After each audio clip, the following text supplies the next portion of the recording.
So think about this for a second. If you put, say, $10,000 into a completely quote-unquote safe bank account about a decade ago, I mean, you probably patted yourself on the back, right? Oh, totally. You feel like you did the responsible thing. Exactly. You protected it from all the wild swings of the stock market. But the reality is, structurally, because of the hidden math of purchasing power, you actually lost nearly a third of its value. Right. Which is staggering when you put a number on it. It really is. You didn't protect it at all. You just chose like a much quieter way to lose it. So today, we are jumping right into a deep dive on this really fascinating piece of source material. It's an article called The Balanced Ledger, Choosing Between Saving and Investing. And it's such an important read. It is, because our mission today is to figure out exactly why playing it completely safe is actually, well, often the most dangerous financial move you can make. We really want to cut through all the financial jargon so you can confidently build long-term wealth. Yeah, and it really addresses what I think is kind of the central paradox of personal finance. We are just so culturally conditioned to view the absence of volatility as the presence of safety. Right. If the number isn't bouncing around, it must be safe. Exactly. But the text we're analyzing today, it forces us to really look under the hood of the financial system. It requires us to understand that saving and investing, they're not just different choices. They're entirely different mechanical engines designed to solve totally different problems. Though, to be fair, they do have a little common ground, right? Like they both share one ultimate goal, which is helping you accumulate money. Sure, yeah. And they both require specialized accounts at financial institutions. But the lines between those institutions are getting super blurry lately, and that makes it so much harder for you, the consumer, to know what you're actually doing with your money. Yeah, that's a huge point the text makes. Historically, there was this very clear geographic and institutional separation. You literally walked into a local bank or a credit union to save your money. Right, the building with the free lollipops and the deposit slips. Exactly. Yeah. And then you went to an independent broker, institutions like Fidelity or Charles Schwab to invest. The architecture of the buildings even felt different. Yeah, but look at the mechanics of the industry today. The text points out this massive shift. Banks realized that just holding deposits, it wasn't enough. No, they wanted the fee revenue. They wanted that stickier capital that comes from asset management. So they basically integrated. Now you can log into your everyday checking account app, and right there on the dashboard, like literally one swipe away from paying your water bill, you can buy exchange-traded funds or fractional shares of tech companies. The friction has just been entirely removed. Which, I mean, is incredibly convenient. But it creates this kind of false equivalence in your mind. Because the interface looks exactly the same, it feels like the money is doing the same thing. Yeah, and that's the danger. We need to look at what's actually happening to the capital itself. Okay, let's unpack this. The source text uses this really great analogy. Saving is like a vault, right? Bank products like savings accounts, money markets, CDs, whereas investing is like putting your money into an engine. I love that analogy. Me too. Those are your brokerage products, stocks, ETFs, bonds. The engine has the potential to really drive you forward, but, it could also stall out.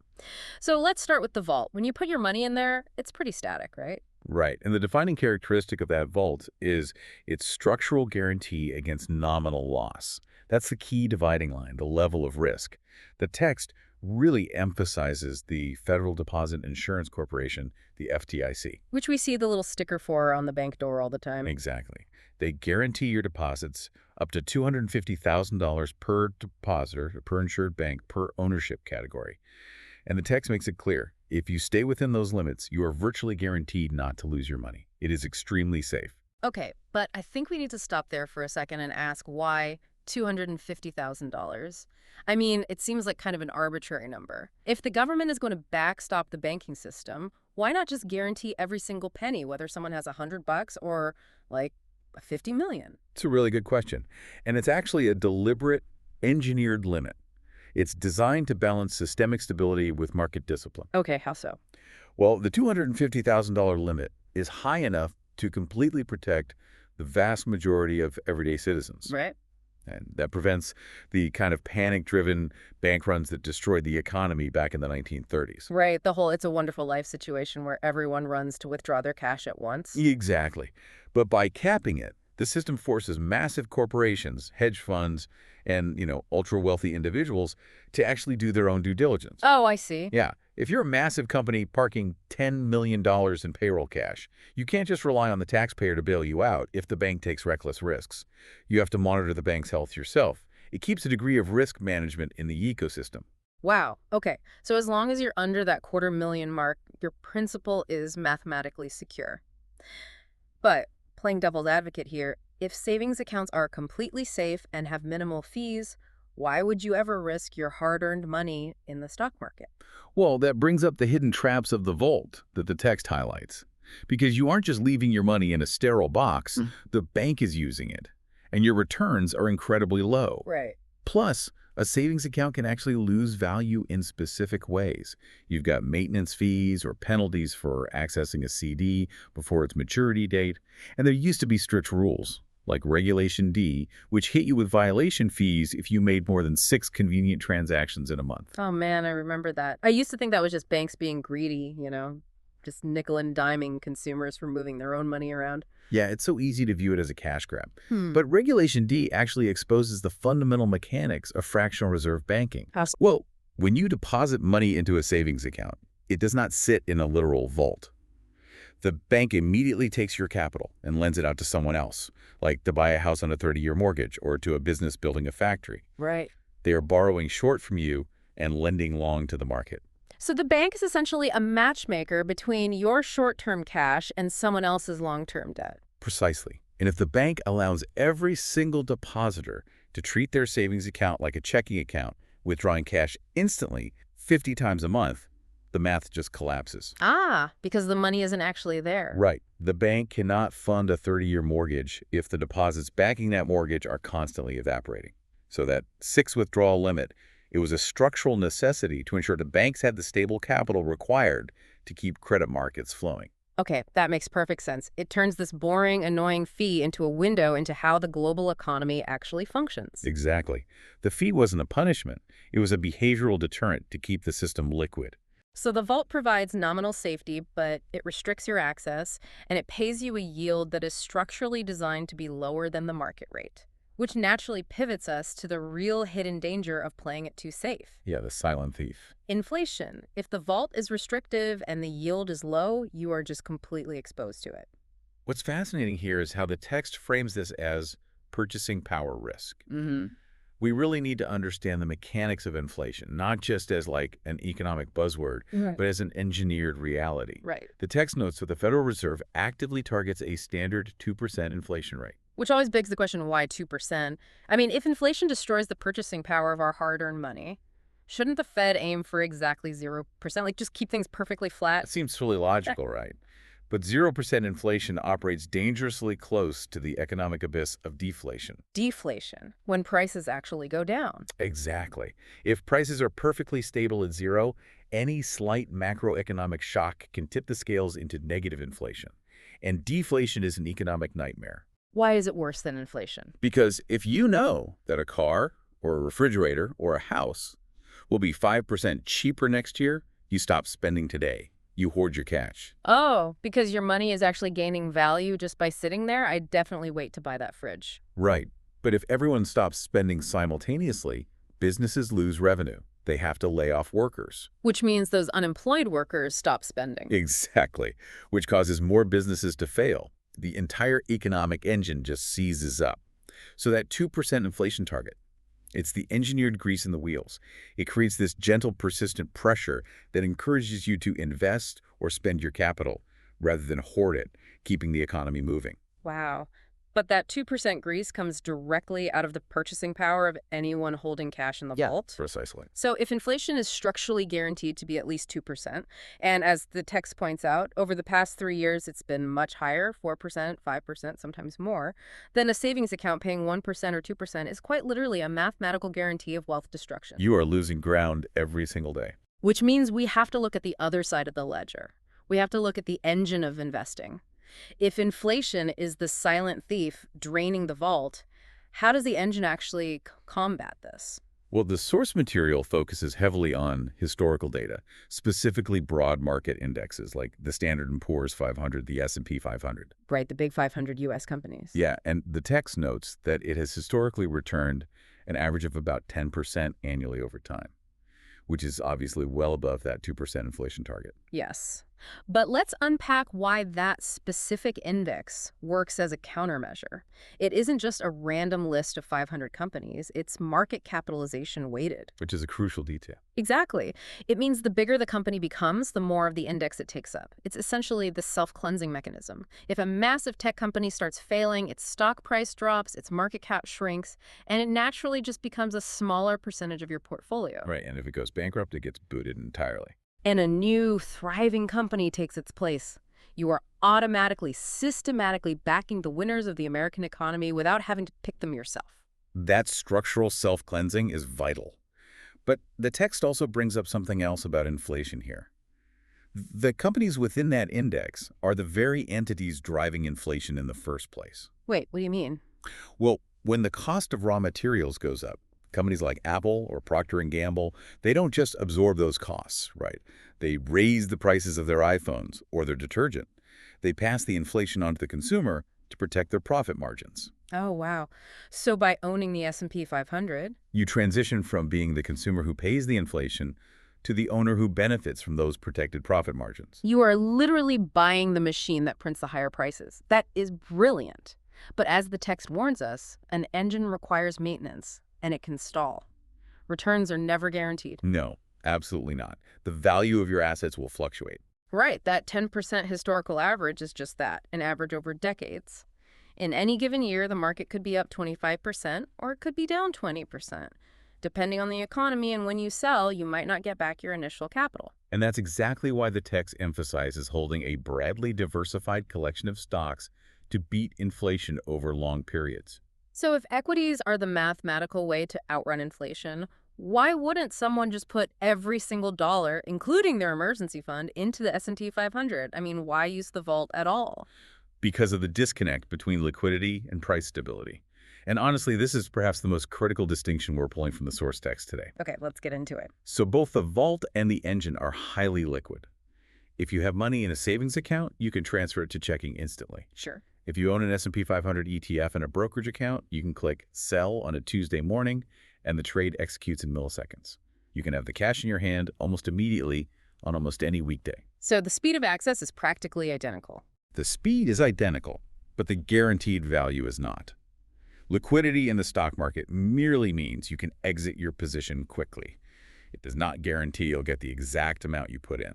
And that is where forced liquidation destroys wealth. Like, let's say you put your 6-month emergency fund into the stock market. You think, hey, I'm being smart. I'm making my money work for me. Right. Sounds logical. But then the economy hits a recession. The stock market drops 30%. Because it's a recession, your company downsizes and you lose your job. A classic worst-case scenario. Now, you desperately need that emergency cash to pay your mortgage. You are forced to sell your investments at the exact moment they have lost 30% of their value. You have locked in the loss permanently. It's the ultimate financial double whammy. You took on market risk with capital that required absolute stability. And this is why the text introduces the definitive rule of the engine, which is all about time horizons. The 5-year rule. Yes, you should only invest money that you can let sit for at least 5 years. So I have a question for you, listening right now. Think about your own upcoming expenses.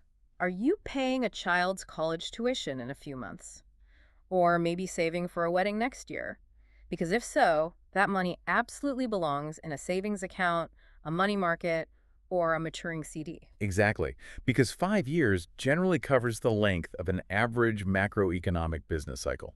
It allows you to ride out those inevitable short-term market downdrafts. Right, it gives the system time to process shocks. If a global pandemic hits, the market will panic and sell off immediately. But over 5 years, companies adapt. They find new suppliers, adjust their pricing, and their earnings recover. And the stock price eventually follows those earnings back up. If your money is locked in the engine for 5 years, you give the companies time to fix the real-world problems. It basically neutralizes the volatility. So if we take everything we've pulled from the balance ledger, the mechanics of the vault, the engine, the time rules, we can actually synthesize this into a really clear, actionable checklist for your financial position. A wealth-building playbook. Exactly, a Yeah. step-by-step strategy. If we connect this to the bigger picture, the text lays this out brilliantly by establishing the absolute prerequisites to investing. You do not start the engine until the foundation is poured. And step one is? Building an emergency fund. 3 to 6 months worth of vital living expenses kept strictly in savings, the vault, for job loss or illness. This provides that psychological and mathematical moat we just talked about, so you're never forced to liquidate investments during a downturn. Right. And step 2 is paying down any high-interest debt, like credit card balances. Which I love that the text highlights, because we just established that the stock market averages roughly a 10% return over the long haul, but a standard credit card charges 20% or even 25% in annualized interest. It's simple math. Right. If you invest $5,000 in the market instead of paying off a $5,000 credit card balance, your engine is producing 10 units of forward thrust, while the debt is producing 20 units of backward drag. You are willingly funding your own wealth destruction. Exactly. Eliminating that high-interest debt is a strict prerequisite. But once that drag is removed, Here's where it gets really interesting. My favorite detail from the text, the catalyst, the 401k employer match. yes, the free money. The text calls it free money, but I kind of want to reframe that.